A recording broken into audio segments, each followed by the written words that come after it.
think we're in. So everybody, this is the second video of the podcast style guest talk with our Dr. John Dattilo, the author of our textbook. So I hope you enjoyed the first video, and I have a few more questions that I wanted to ask to Dr. Dattilo. So the first question in this section being, what do you think are some of the qualities that needed for a good, competent leisure educator? Well, I really believe that curiosity is an important part of being an educator. I think having curiosity into the people that we serve really helps us become good listeners. And the educators that I feel are the most effective are not the ones that, you think of education and you think of the sage on the stage, and I think the educators that I've found to be the most effective have been those that listen to the people, their students, they're the individuals who they are working with.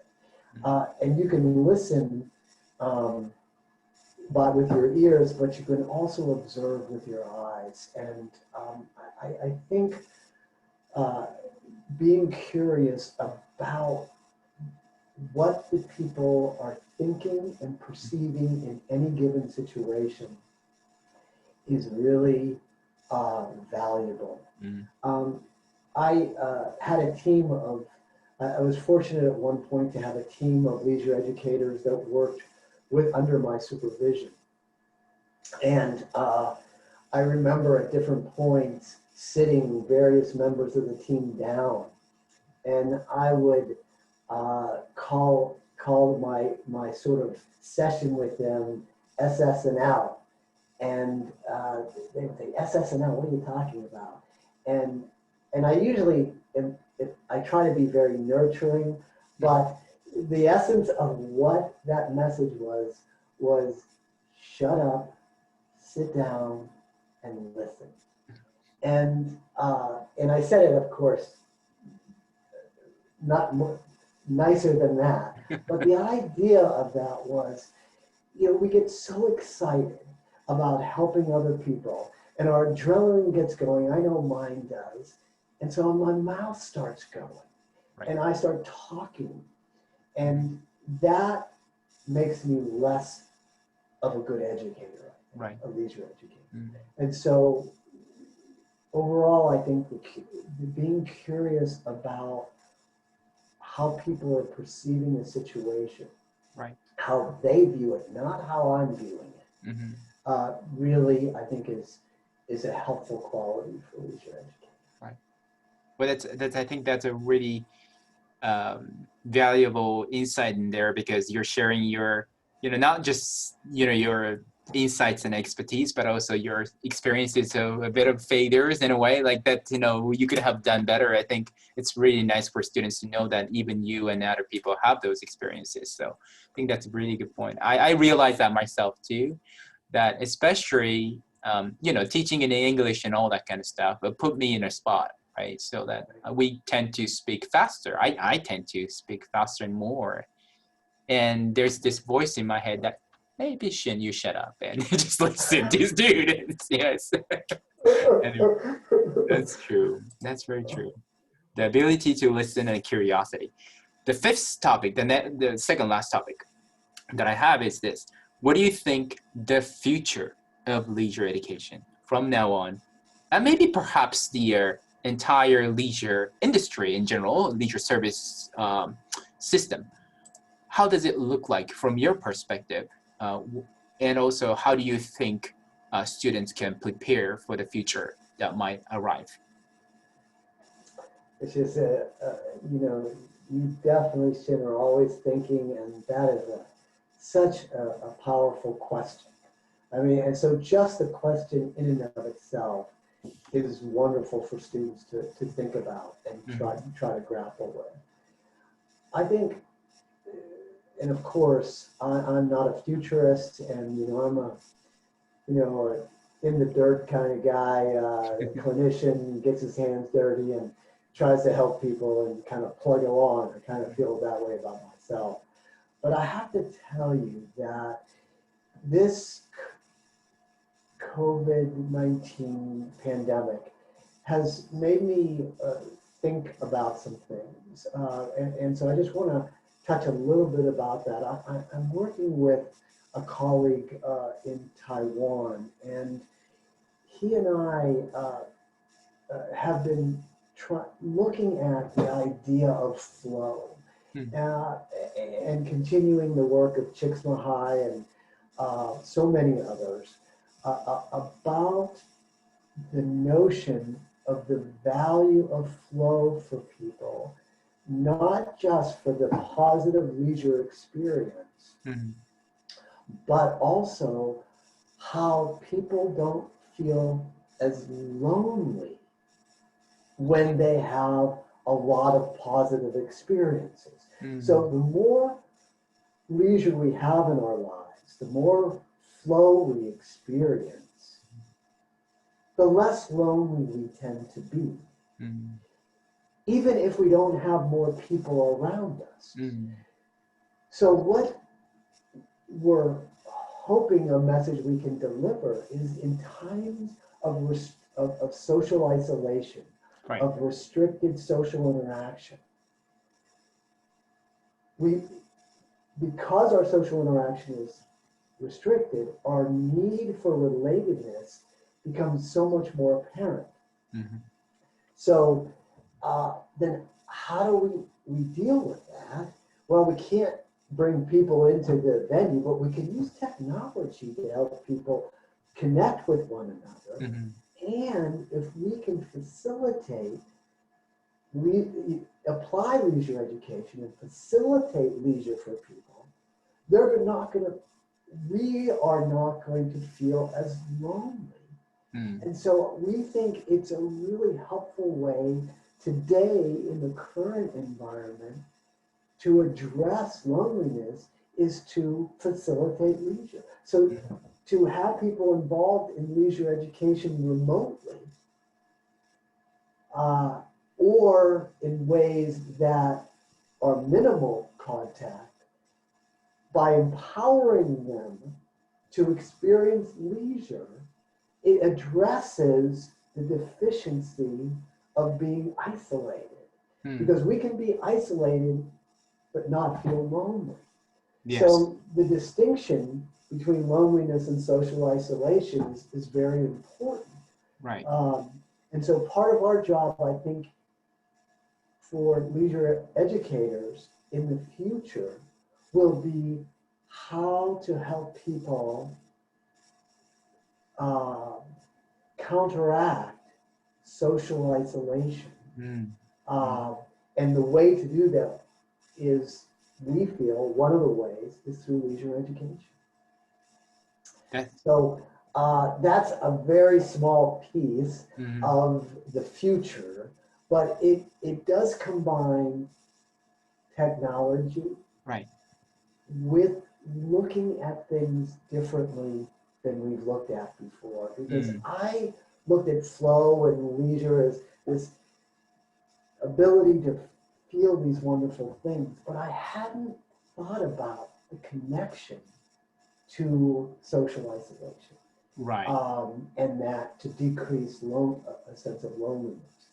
And so I think the future is trying to look at things using different perspectives. So some of you students who are going back to reservations and working with indigenous people, they will have perspectives that are outside of the traditional box of leisure education that we can benefit from hearing. So I guess the other part of the future is back to the idea of curiosity and listening, is to listen to people that have different perceptions and needs, because I think that opens us up. You know, people like you and me who have been approaching leisure education in a certain way, to listen to those other voices will help us evolve into the future. Right.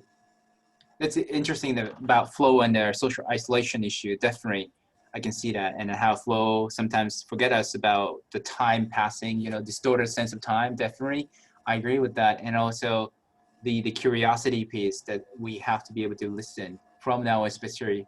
People are going to change. The society is going to change. Do we have the ability to listen and adaptive, maybe, in that dynamic situation? To tell you the truth, though, I don't market this to my colleagues many. I tell my students, but since COVID, one of the leisure that I decided to do was buy a PS4, PlayStation 4, and play an online game with actually my friends from the US who are also professors. That's hilarious. Because I felt that a Zoom party, I felt that it's a little awkward. I mean, after second session, what are you going to talk about, right? It's not like you're, with the COVID going on, it's not like you're going out to, experiencing new things every week.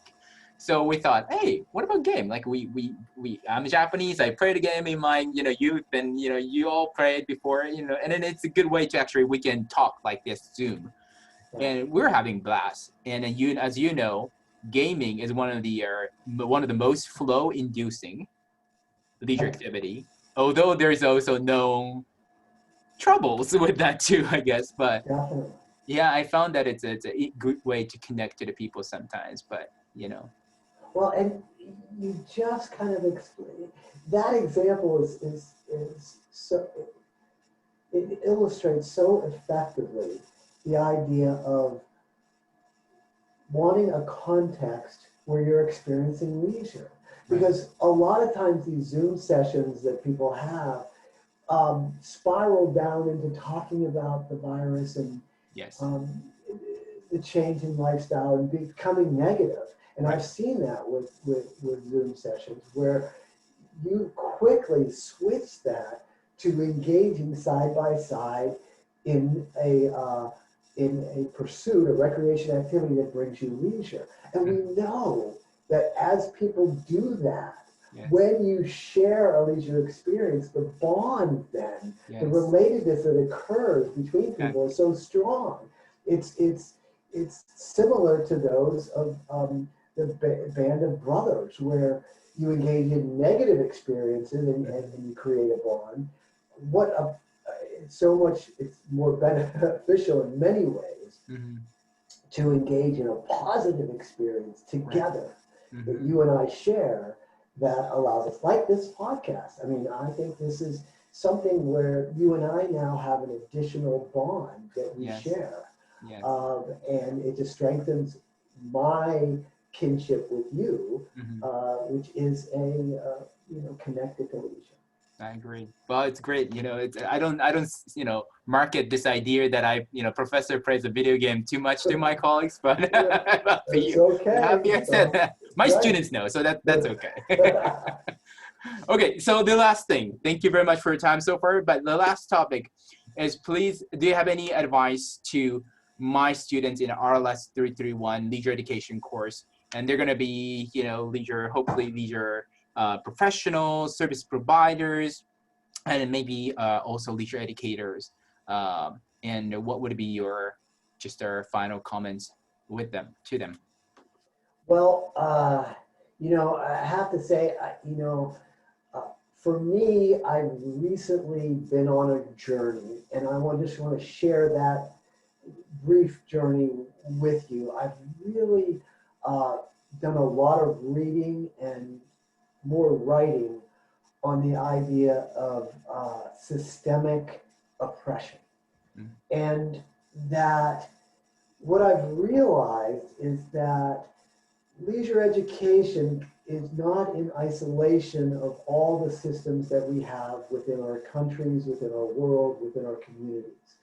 And that things like racism and classism and sexism and ableism and ageism, all these isms are systemic. They are permeate every aspect of our lives. And I was raised in a culture that I was indoctrinated into these isms, that I perpetuated these biases. And so I am working every day to try to break down these isms that I was indoctrinated into. And so I'm trying to relearn the ways that I think about myself and people and the systems that we have, and challenge everything that I do to make sure that I'm not being sexist in something that I say. I'm not being racist in something that I do, even though to practice anti that. So the anti-racism, the anti-classism, and so forth, that it takes daily concentration, diligence in our efforts as we try to better ourselves as educators, right. to do that. The positive part about that is that with these realizations, I feel like I'm shaking off so much of what I just did without just doing these assumptions without challenging them. I was brought up in a culture where, as a kid, I played cowboys and Indians, and the cowboys were the good guys, and the Indians were bad. Oh, there were just so many things that occurred in my childhood that racism was rampant. And so with all of us, I think all of us are raised in contexts where we have biases. Right. And so for us to constantly be challenging those, so we're better educators, so we can bring people to their leisure rather than a biased approach to leisure, I think is something that is helpful to consider for leisure educators. Yes. I think it's a powerful message for my students, and for my students may not be aware, Dr. John Dattilo is known for leisure education, of course, but also another face of him is he's talked about inclusive recreation, inclusion, many of the social diversity issue in his research and writing too. So if you're interested in that, he's the one who has championed those diversity inclusion issue in our field, definitely. And John, I agree with you. This year has been unlearning to an extent, although I want to do more of unlearning about unlearning if the time allows, but I've been busy, of course. But one of the things that I realized and did a self-awareness, which you advocate in the book, is that I took a look at my lecture slides, and I realized I was just skimming through my pictures. You put the picture on a slide, and I realized how, and I say this pretty in a blunt way, how white that is, those pictures are. I just randomly picked, one of the top Google images, and I realized, the park, some of the picture of the leisure, they're watching TV, they're in the park, national park, they're very white. And I just, this is not good, Shin. So I constantly, I started to choose the picture in a very very consciously, so that a lot of different groups are represented, and I feel picture, they can imagine themselves in it, I think. And that's one thing. That's a small thing, obviously, but a small thing that I'm trying to consciously do this semester. Well, and I think every step is a step in the right direction, Shin. I think that kind of awareness is very concrete, and you can hold on to that. Yes. And it then gives you the motivation to continue on. I had a very similar experience with my textbooks, and looking at the examples, the names that I would use were so white, it was embarrassing. And so now my students make fun of me because they say, what name is this? And what country is this name from? Because I want to challenge them and shake them up, and not use names that they're so used to, but use names from across the world that have them stop for a second and think about that. So I totally relate, and those kind of concrete steps allow us to take steps in the right direction. Yes. I think you identify one point that that I would like to, as we move towards the end of this podcast, talk about, is that by a person who writes books, it makes me, and to do research, as you know, that it's very humbling process, because as soon as my book hits, I get a hard copy of the book, I'm already past what I wrote, and I'm Right. embarrassed at what I have in that edition. And if I look back at like my first edition of a book, it is extremely embarrassing, but that embarrassment contributes to my humility. And by putting ourselves out there and saying I have a model, and you and I have talked about this, Yes. that if you develop something and try to put a package together and say to people, here's a way to try to organize our thoughts. Right. Then you put yourself out and say, critique this. Mm-hmm. And you're vulnerable. But I think that's valuable, because then you're humbled by that Right. level of critique.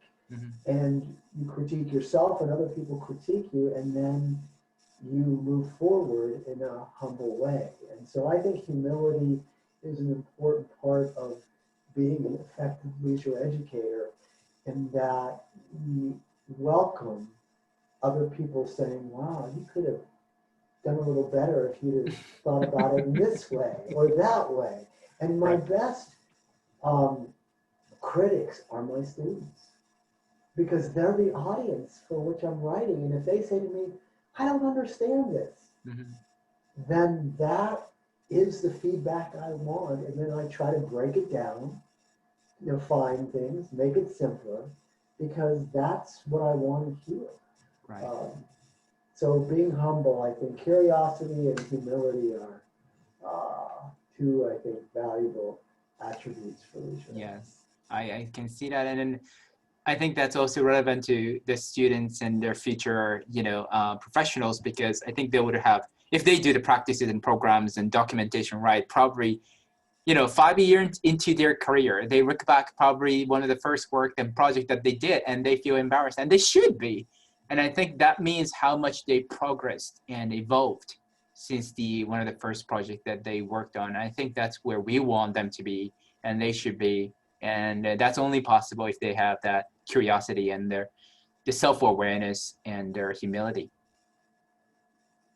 Sounds great. Well, thank you, John. Again, I think this concludes our podcast session. And we, on behalf of the course and students, I really appreciate your time again. And thank you very much. Thank you, Shin, and I appreciate learning. Your comments helped me reflect on mine, so I'm glad you added your voice to this, because sometimes if I'm just talking, I don't learn very much. And whenever you speak, I learn, so it works out really well. Fantastic. Well, maybe some of the students have a comments and maybe thank you comments and all that kind of stuff too. So probably I will send it to your way. I would appreciate hearing from them, yes. Thank you very much. All right, so I'm going to stop the recording. Thank you very much. Thank you.